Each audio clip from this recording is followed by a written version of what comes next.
Les règles, c'est sale. Pas de suspense, cette affirmation est fausse. Pourtant, on l'entend tellement souvent qu'il a bien fallu qu'on la répète encore et encore pour qu'elle nous rentre dans la tête. On vous propose donc de remonter le temps pour comprendre comment ce cliché s'est construit.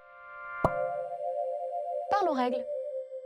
Oui, attendez, ce quoi? Ok, on reprend. Un cliché, c'est une idée figée, qui n'est pas vraie. Par exemple, en France, tout le monde se balade avec un béret et une baguette sous le bras. Vous en connaissez beaucoup, vous? Des gens qui marchent avec un béret et une baguette sous le bras? Non. Mais revenons aux règles. Dans l'histoire, il y a eu de nombreux mythes autour des règles, qui sont tous plus étonnants et faux les uns que les autres. Par exemple, un scientifique connu de l'Antiquité, Pline l'Ancien, écrivait que le sang des règles était malfaisant et pouvait donc, au choix, tuer les abeilles, rendre les chiens enragés ou faire mourir les récoltes dans les champs. On se demande bien d'où lui venaient toutes ces idées. Et l'histoire ne s'arrête pas là. Au Moyen-Âge, certains médecins, scientifiques et hommes de bonne réputation affirmaient que quand on avait des règles douloureuses, cela signifiait qu'on était une sorcière. Rien que ça. Les absurdités continuent puisque jusqu'au début du XXe siècle, c'est-à-dire il y a environ 100 ans, certains docteurs défendaient l'idée que les règles déclencheraient des comportements comme la kleptomanie, voler des choses, la pyromanie, brûler des choses, ou encore des hallucinations, voir des choses. Tous ces mythes ont été rendus populaires par des personnes qui n'avaient pas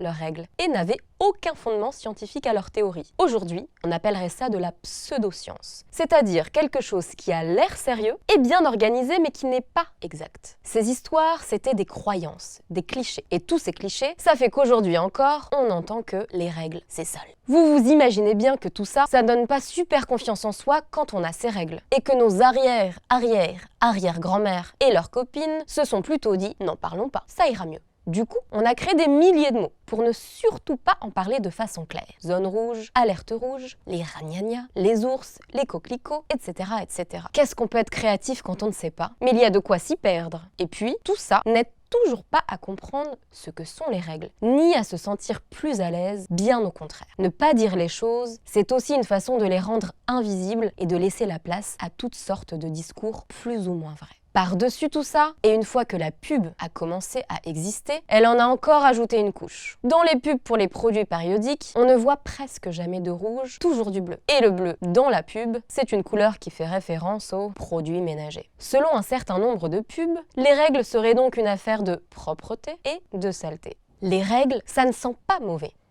Alors, la prochaine fois que quelqu'un dira « les règles, c'est sale », vous pourrez lui répondre « les règles, ce n'est pas plus sale que c'est bleu » et lui montrer cette vidéo.